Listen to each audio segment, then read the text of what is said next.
তোমাদের কাছে আমি তোমাদের বুড়োদা আমার ঝুলি নিয়ে হাজির হয়েছি, ঝুলি থেকে বের করে মজার মজার গল্প শোনাতে।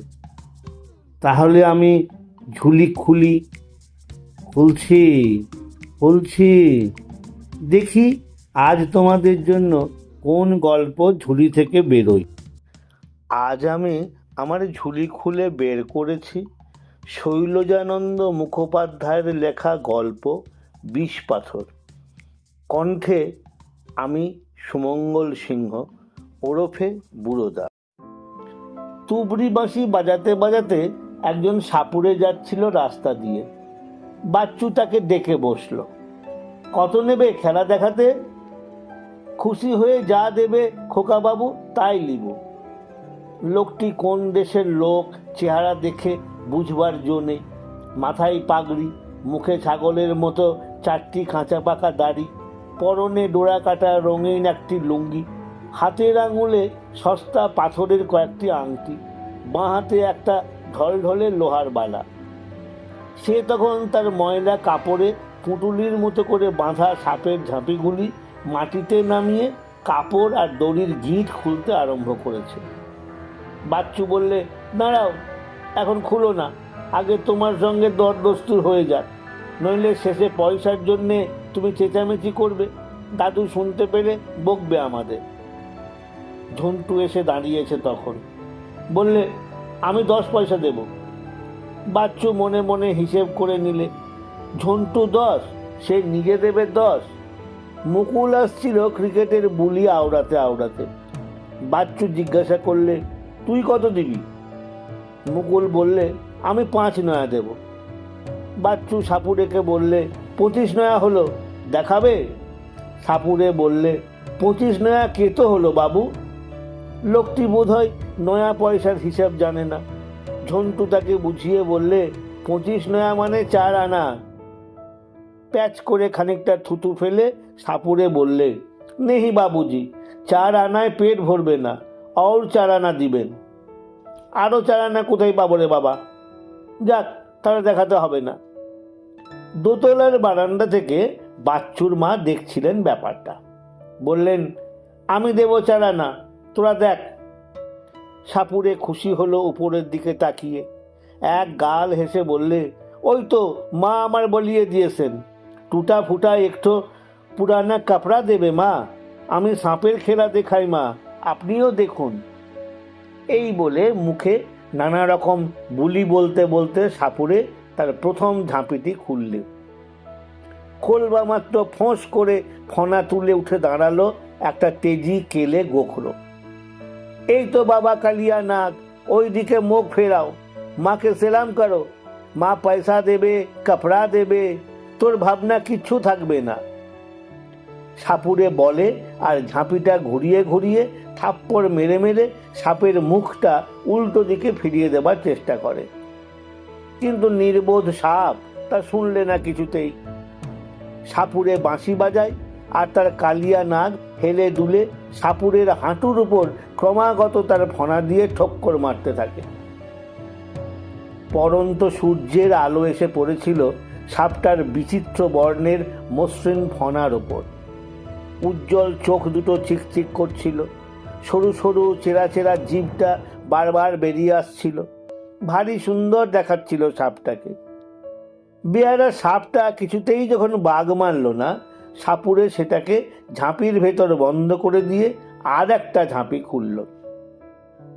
এই ঝাঁপিটার ভেতর 3টে ছোট ছোট সাপ একসঙ্গে জড়াজড়ি করে কুণ্ডলি পাকিয়ে শুয়েছিল। সাপুড়ে তার হাত দিয়ে নেড়ে চেড়ে দিতেই 3টে সাপ একসঙ্গে ফনা তুলে স্থির হয়ে দাঁড়িয়ে রইল। এবার সাপুড়ে নিশ্চিন্ত মনে তুবড়ি বাঁশিটা তুলে নিয়ে বাজাতে আরম্ভ করলে। সাপ 3টে মনে হলো যেন উৎকর্ণ হয়ে ফনা তুলে শুনছে সেই বাঁশির আওয়াজ। শুনুক। সাপুড়ে এবার তার শেষ ঝাঁপিটি খুলবে। যেই সে ঝাঁপিটি খুলতে যাবে, 3টে সাপের ভেতর একটা তখন ফনা গুটিয়ে পালাবার চেষ্টা করছে। সরসর করে এঁকে বেঁকে অনেক দূরে চলে গেল সে। ঝন্টু, বাচ্চু, মুকুল হৈ হৈ করে উঠল। ধরো ধরো, তোমার সাপটাকে ধরো সাপুড়ে, ও এক্ষুনি আমাদের বাড়িতে গিয়ে ঢুকবে। ঢুকুক বাবু, যেখানে ঢুকবে আমি ঠিক পাকড়ে নেব। ঝাঁপি বন্ধ করে সাপুড়ে উঠে গেল সাপটাকে পাকড়াবার জন্য। লেজে ধরে যেই সে তাকে টান দিয়েছে, মুহূর্তের মধ্যে ঠিক স্প্রিংয়ের মতো ঘুরিয়ে ঘুরিয়ে প্যাঁচ দিয়ে সাপুড়ের হাতটা জড়িয়ে ধরে মুখটা ফিরিয়ে তার হাতের ওপর সাপটা মারলে এক ছোবল। কামড়ে দিয়েছে সাপুড়ের হাতে। উফ বলে সাপুড়ে আর্তনাদ করে উঠল। এই মরেছে, কি হবে এবার? সাপুড়ে নির্বিকার বললে, এ বেটা শঙ্খচূড়ের বাচ্চা, এর বিষের ভারী তেজ, মানুষকে কাটলে আর বাঁচে না। ঝন্টু বললে, তোমাকেও তো কামড়েছে, তোমার কি হবে? তুমিও কি মরে যাবে নাকি? সাপুড়ে তখন সাপের মুখটা চেপে ধরে হাতটা ঘুরিয়ে ঘুরিয়ে তার প্যাঁচটা ছাড়িয়ে নিলে হাত থেকে। তারপর তাকে ঝাঁপির ভেতর রেখে ঝাঁপিটা বন্ধ করলে।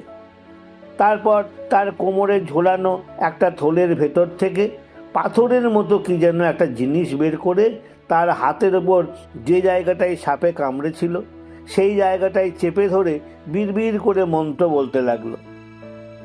মন্ত্র বলে আর মাটিতে গড়াগড়ি দিয়ে ছটফট করতে থাকে। ছেলে তিনটে তখন ভয়ে কাঠ হয়ে গেছে। বাড়ির মেয়েরা দোতলা থেকে নিচে নেমে এসেছে। লোকটাকে ঘিরে দাঁড়িয়েছে সবাই। ও মা, কি হবে গো? ঝন্টু, বাচ্চু আর মুকুলের মুখগুলি তখন শুকিয়ে ম্লান হয়ে গেছে। কেন মরতে তোরা সাপের খেলা দেখতে গেলি বলতো? বাচ্চু বললে, এমন যে হবে তা কি করে জানবো? লোকজনের গোলমালে চিৎকারে দাদুর তখন দিবানিদ্রা ভেঙে গেছে। তাড়াতাড়ি তিনি নিচে নেমে এলেন। লোকজনের ভিড় সরিয়ে দাঁড়িয়ে দাঁড়িয়ে দেখলেন লোকটার অবস্থা। বললেন, আর দেরি করা উচিত নয়, ওকে এক্ষুনি হাসপাতালে নিয়ে যাও। ড্রাইভারকে ডেকে বললেন, গাড়ি বের করো। ড্রাইভার গাড়ি বের করতে যাচ্ছিল। সাপুড়ে কিন্তু হাসপাতালে যাবে না কিছুতেই। বারবার ঘাড় নেড়ে নেড়ে বলতে লাগলো, नहीं बाबूजी नहीं, হাসপাতাল में हम नहीं जाऊंगा, घबराइए मत। তারপর হিন্দি আর বাংলায় মিশিয়ে এসে এক অদ্ভুত ভাষায় যেসব কথা বলতে লাগলো তার ভাবার্থ এই যে, আমার গুরুজির দেওয়া বিষ পাথর আমি লাগিয়ে দিয়েছি। এই বিষ পাথর যে কি অমূল্য বস্তু তা আপনারা জানেন না। এই দিয়ে সাপে কামড়ানো অনেক মরা মানুষকে আমি বাঁচিয়েছি। এই বিষ পাথরের বিষ টেনে নেওয়ার কথা দাদু শুনেছেন বটে, কিন্তু বিশ্বাস করেন না। লোকটা যেরকম ভাবে কাতরাচ্ছে, শেষ পর্যন্ত এইখানেই যদি মারা যায় ব্যাপারটা খুব খারাপ হবে।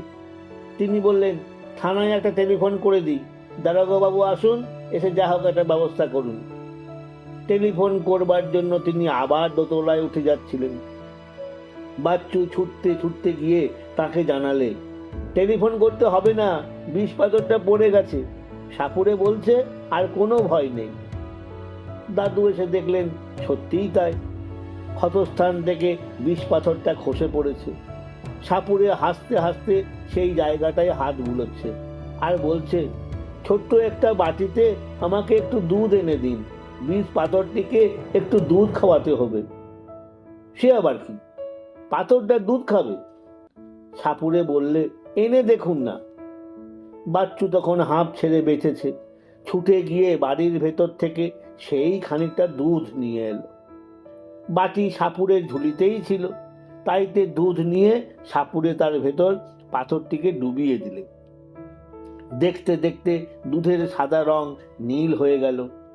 দেখুন বাবু, কতটা বিষ ছিল দেখুন। দেখে সবাই অবাক হয়ে গেল।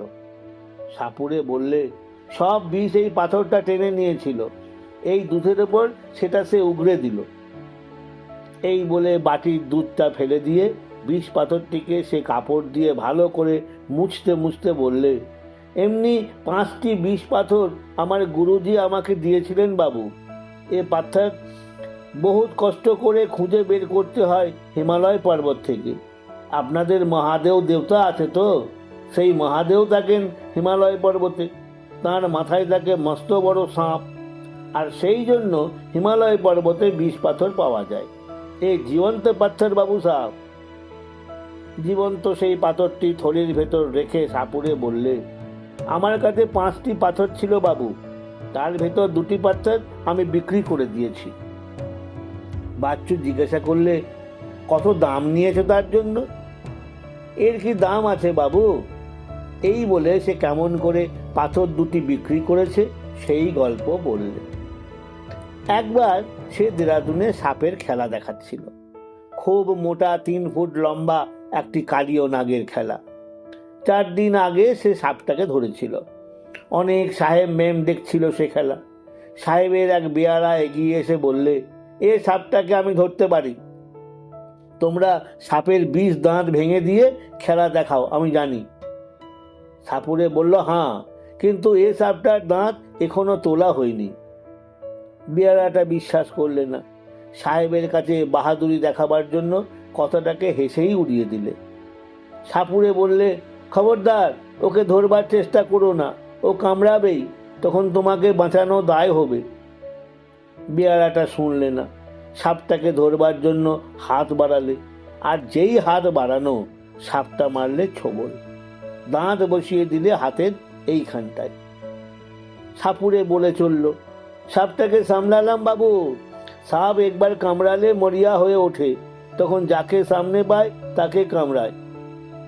সাপটাকে ঝাঁপিতে পুড়ে দেখলাম বেয়ারা তখন বিষের জ্বালায় ছটফট করছে, সারা গা নীল হয়ে গেছে, মুখে ফেনা ভাঙছে। সাহেব তাকে হাসপাতালে পাঠাতে চাইলেন। আমি তাকে হাসপাতালে পাঠাতে দিলাম না। বললাম, আমি একবার চেষ্টা করে দেখি সাহেব। সাহেব বললেন, ও যদি মারা যায় তো তুমি ওর মৃত্যুর জন্য দায়ী হবে। হব।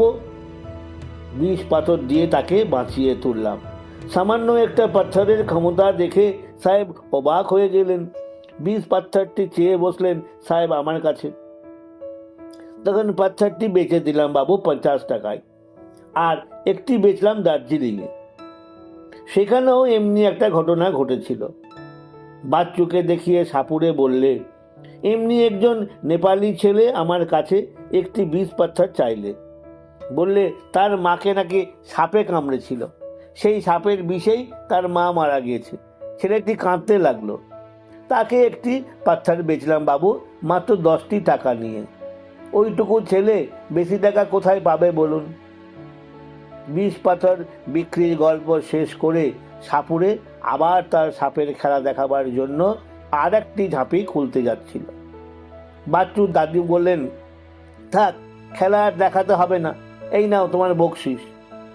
এই বলে তিনি তাঁর পকেট থেকে একটি টাকা বের করে সাপুরের হাতে দিতেই সাপুরে খুশি হয়ে 12 কতক সেলাম করলে দাদুকে। তারপর উপরে বারান্দার দিকে তাকিয়ে বললে, মা যে বলেছিলেন পুরানো একটা কাপড় দেবেন। মা বলেননি, তবু ডাকলেন, বাচ্চু শুনে যা।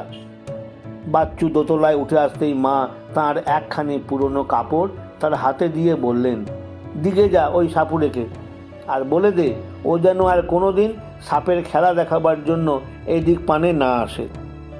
কাপড়টি হাতে দিয়ে বাচ্চু দাঁড়িয়ে রইলি যে, কি বলছিস? বাচ্চু বললে, মা আমাকে 10টি টাকা দেবে। 10 টাকা কি করবি রে? দিবি নাকি সাপুরেকে? না না, ওকে দেব না, তুমি দাও না মা, আমার খুব দরকার। মা বললেন, কি দরকার আমাকে বলবি তো? পরে বলবো, তুমি দাও। জেদ ধরে বসলো বাচ্চু। মা বললেন, 10 টাকা নেই আমার কাছে, এই নে যা আছে দিলাম। এই বলে 5 টাকার একটি নোট বাচ্চুর হাতে দিয়ে বলে দিলেন, ওকে দিস নে যেন। বাচ্চু ছুটে নেমে এলো নিচে। সাপুরে তখন সাপের ঝাঁপিগুলি কাপড়ে বেঁধে যাবার জন্য প্রস্তুত হয়ে দাঁড়িয়ে আছে।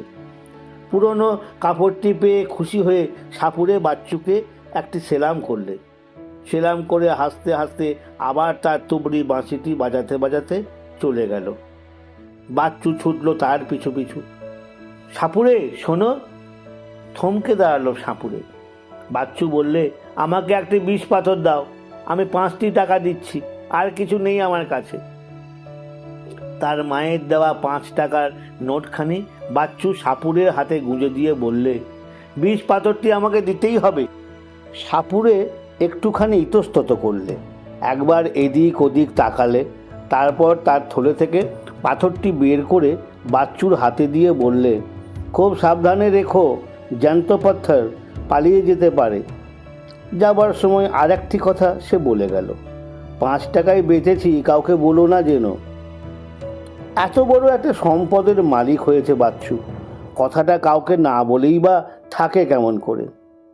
ঝন্টুকে বললে, একটা জিনিস দেখবি? কি জিনিস?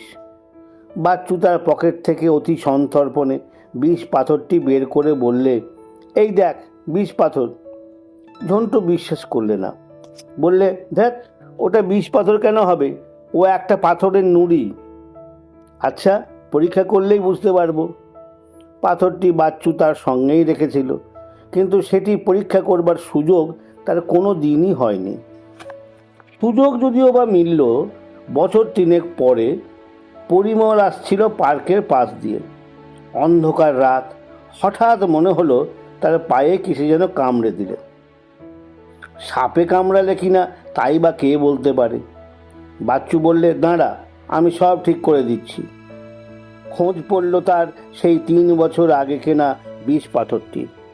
অনেক খুঁজলে, কিন্তু কোথাও পেল না। পরের দিন সকালে হাসতে হাসতে পরিমল এসে দাঁড়ালো, বললে, খুঁজে পেয়েছিস তোর 20 পাথর? বাচ্চু বললে, না, সাপুড়ে বলেছিল জ্যান্ত পাথর, সাবধানে না রাখলে পালিয়ে যেতে পারে, বোধহয় পালিয়েই গেছে। পরিমল বললে, ভালোই হয়েছে, আমাকেও কাল সাপে কামড়ায়নি, এই দেখ, বলে সে তার পাটা দেখিয়ে দিলে। আমার কথাটি ফুরলো, নোটে গাছটি মুড়লো। আমার কথাটি ফুরলো, নোটে গাছটি মুড়লো। আমার কথাটি ফুরলো, নোটে গাছটি মুড়লো।